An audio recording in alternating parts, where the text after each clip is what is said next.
박지성은 2005년 맨체스터 유나이티드로 이적하면서 최초의 한국인 프리미어리거가 되었다. 아시아 선수 최초로 UEFA 올해의 공격수 후보가 되었고 UEFA 올해의 팀 후보로 선정되기도 했다. 또한 발롱도르 후보 50인에 선정되기도 했고 피파 월드컵 아시아 선수 최대 맨 오브 매치 또한 혼다 케이스케와 함께 공동 1위 기록을 보유하고 있다. 히딩코 23위 엔트리에선 차두리와 더불어 2002 월드컵 당시까지 K리그에 소속된 적이 없는 멤버였다. 다만 차두리는 10년 후 FC 서울에 입단하였기 때문에 히딩코 선수 중 유일하게 K리그 출장 경력이 없는 선수이기도 하다. 박지성은 공격수치고 상대적으로 수비 가담을 많이 하다 보니 수비 2010년 중반 이후 왕성한 활동량과 수비 공격에 다재다능한 윙백에 대한 주목도가 올라가자 많은 축구 팬들은 박지성을 다시금 떠올렸고 박지성과 퍼거슨의 은퇴 후 여러 전문가들 또한 박지성같이 좋은 수비 가담과 높은 전술적 이해도를 가진 선수가 지금의 맨유에게 필요하다고 말하기도 했다. 박지성은 맨마킹과 관련된 전술 이행 능력으로 알렉스 퍼거슨 감독에게 주목받는다. 퍼거슨의 자서전에서 박지성은 9회 언급되는데 주로 상대팀의 플레이메이커를 봉쇄하는 부차적인 임무에 관련된 내용이었다.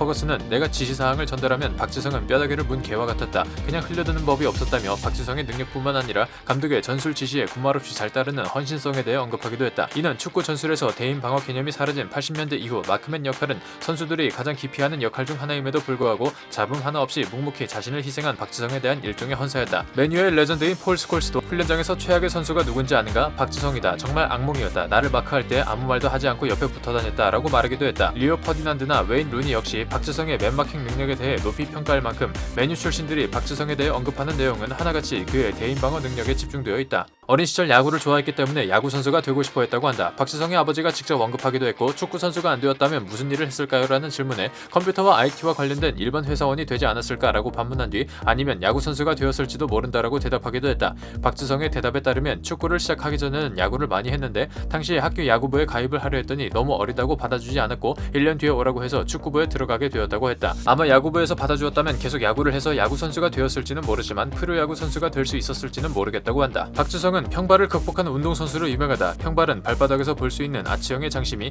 앉았을 때는 정상이었다가 일어서면 사라지는 유연성 평발과 선천적으로 발목 관절이 유착되어 발생하는 강직성 평발로 나뉘어지는데 박지성은 이 중에서 유연성 평발에 속한다. 우리의 편견과는 달리 운동 수행 능력에는 큰 차이가 없다는 연구 결과도 있다. 그러나 평발을 가진 사람들이 그렇지 않은 사람들보다 발 쪽에 통증이나 인대 손상이 더 쉽게 올 수 있다는 전문가의 의견을 고려하면 그런 핸디캡이 있는 평발로 엄청난 운동량을 견뎌냈던 박지성의 정신력과 체력은 대단하고밖에 볼 수 없다. 박지성에게는 친한 일본 선수들이 꽤 있다. 2000년 일본 교토 퍼플 상가에서 프로로 데뷔했기 때문에 일본어도 유창하다고 한다. 박지성이 휴식차 한국에 잠시 들렀을 때 절친으로 알려져 있는 일본의 축구 전설 미우라 카즈요시가 다른 친구들과 함께 박지성을 보러 한국에 갈까 말까 고민하다가 박지성에게 만나러 가도 되는지 전화를 했다고 한다. 그랬더니 지금 다들 모여있는 거야? 기다려 내가 당장 갈게 라는 말을 남기곤 다음날 아침 나리타 공항에서 선물을 잔뜩 끌어안고 나 여기 있어 라며 손을 흔들고 있었다고 한다.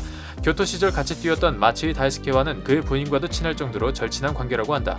박지성은 맨체스터 유나이티드에서 활동하는 7년 동안 맨체스터에 집을 사지 않고 전세로 살았다고 한다. 그저 최고의 팀에서 최고 감독 선수들과 뛸 수 있다는 게 행복했지만 그곳에서 7시즌이나 보낼 줄은 상상도 못했다고 한다. 그래서 구단에서 집을 사라고 했지만 언제 쫓겨날지 몰랐기 때문에 혹시나 싶어 계속 전세로 살았다고 한다. 박지성은 2002년 월드컵 4강으로 병역 특례를 받은 뒤 맹호부대에서 훈련을 받았다. 4주간의 기초군사 훈련 중 사격에서 만점을 기록해 사격왕 메달을 수여받기도 했다. 주간, 야간, 0점 사격 등 세 분야로 실시된 사격 훈련에서 150명의 훈련병 중 주간과 야간에서 만점을 받았고 특히 관역 조준에 대한 정교함 및 고도의 집중력을 요하는 0점 사격에서 다른 2명의 만점 훈련병들을 제치고 사격왕 타이틀을 얻었다고 한다. 박지성은 2014년 7월 27일 SBS 김민지 아나운서와 결혼식을 올렸다. 이때 돌린 청첩장이 특이해서 호평을 받았고 영국 언론에도 보도되었다고 한다. 청첩장을 열면 맨체스터 유나이티드의 경기장인 올드 트래포드 구장 모형이 튀어나오고 관중석 중앙엔 박지성과 예비 신부인 김민지의 이름이 쓰여있다. 또한 올드 트래포드 구장의 별칭인 꿈의 구장 대신 꿈의 웨딩이라는 슬로건을 내거는 센스를 발휘하기도 했다. 이 청첩장은 약 600장 정도 제작되었으며 모두 수작업으로 제작했다고 한다. 2014년 맨체스터 유나이티드는 박지성을 맨유의 엠버서더로 임명했다. 맨유의 이벤트에 참여하는 홍보대사와 같은 직책이다. 박지성은 맨유 엠버서더로서 아시아 전역에 걸쳐 맨유의 스폰서 기업의 마케팅 이벤트에 참여하는 역할을 담당했다고 한다. 박지성의 계약 조건은 1년에 10차례 맨유와 관련된 행사에 참여하는 것이며 연봉 개념으로 연간 활동비 1억 5천만 원을 분기별로 나누어 지급받는다고 한다.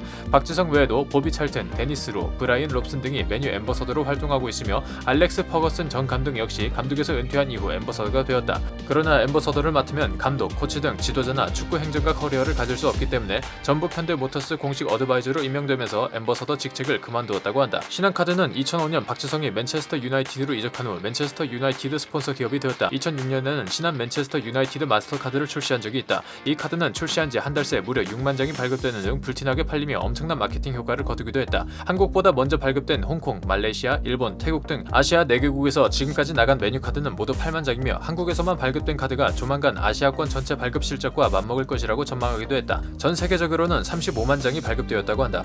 그러나 2012년 7월 박지성이 메뉴를 떠나 QPR로 이적하면서 신한 메뉴 카드 대량 해지 사태가 발생했다고 한다. 신한은행의 메뉴 카드의 엄청난 발급 실적이 박지성과 연관되어 있었음을 반증하는 것이기도 하다. 당시 신한카드는 아직 메뉴와 스폰서 계약 기간이 남아있었고 박지성 이적으로 인한 대량 해지 사태 때문에 손실이 컸던 것으로 알려졌다. 박지성은 은퇴하기 전부터 축구 행정가가 되겠다고 말해왔다. 은퇴 후 한국에 머무르지 않고 영국에 거처하는 이유 또한 축구 행정가가 되기 위한 공부를 하기 위해서라고 밝혔다. 박지성은 축구계에 계속 있고 싶지만 감독은 되고 싶지 않았다. 현역 시절 구단에서 선수들의 은퇴 후를 위해 제공하는 코치 수업이 있었지만 지도자가 될 마음은 없었기에 하나도 안 받았다고 말하기도 했다. 이후 박지성은 실제로 2016년 피파 마스터 코스 과정에 들어가 2017년 30여 명의 동료들과 함께 피파 마스터 코스를 수료했다. 졸업 후 2017년 7월 24일 국제축구평의회 신임 자문위원 18명 중 1명으로 위촉되었다. 자문위원은 축구 규정을 바꿀 때 전문가적인 시선에서 규정의 장단점을 조언해주는 역할이라고 한다. 무보수직이며 1년에 한두 번씩 미팅에 참가해 의견을 나눈다고 한다. 이후 2017년 대한축구협회 유스전략본부장을 맡으며 한국에서 처음으로 일을 하게 되었지만 2018년 12월 1년 만에 사임한다. 박지성은 2020년 4월 비트볼 유럽에서의 인터뷰를 통해 난 지도자가 되진 않을 것이다. 공부를 더 하고 싶다라고 밝히기도 했다. 2021년 1월 18일 K리그1 전북 현대모터스에서 축구 행정가로서의 커리어를 시작한다는 기사가 발표되었다. 공식 직책은 어드바이저로 구단의 팀 컬러를 만들고 유소년 육성 시스템을 관리하는 등 장기적 비전을 제시하고 선수단 운영, 스태프 및 훈련에 대한 아이디어 제공 등의 임무를 맡는다고 한다. 1월 23일 남해군의 남해스포츠파크에서 치러진 전북 선수단의 공식 전지훈련에 참가하는 것으로 첫 일과를 시작했다. 이후 선수 개별 면담, 스카우트팀 구성 등 본격적인 업무에 돌입했다고 한다. 이탈리아의 축구 선수이자 SSC 나폴리의 감독, 현역 시절 AC 밀란의 레전드인 젠나로 카투소는 박지성에 대해 언제나 달리고 있고 돌파력도 있고 항상 위험한 존재다. 그는 헌신이라는 말의 진짜 의미를 이해하고 있는 얼마 안 되는 선수라고 생각한다고 말했습니다. 리오넬 메시 또한 어느 팀에 있건 간에 제 역할을 다해주는 선수로서 세계에서 유명한 선수라고 할 수 있다. 그래서 모두가 그를 좋아한다라며 박지성의 체력과 이타성, 빠른 판단력에 대한 찬사를 보내기도 했습니다. 이제는 전북 현대모터스에서 축구 행정가로서의 첫 커리어를 시작하게 된 박지성 선수, 레전드를 넘어 새로운 시작의 출발선에 있는 그를 응원하며 오늘 영상 마치도록 하겠습니다. 시청해주셔서 감사합니다. 영상이 별로였으면 싫어요와 구독을 눌러주세요. 영상이 재밌으셨다면 좋아요와 구독을 눌러주세요.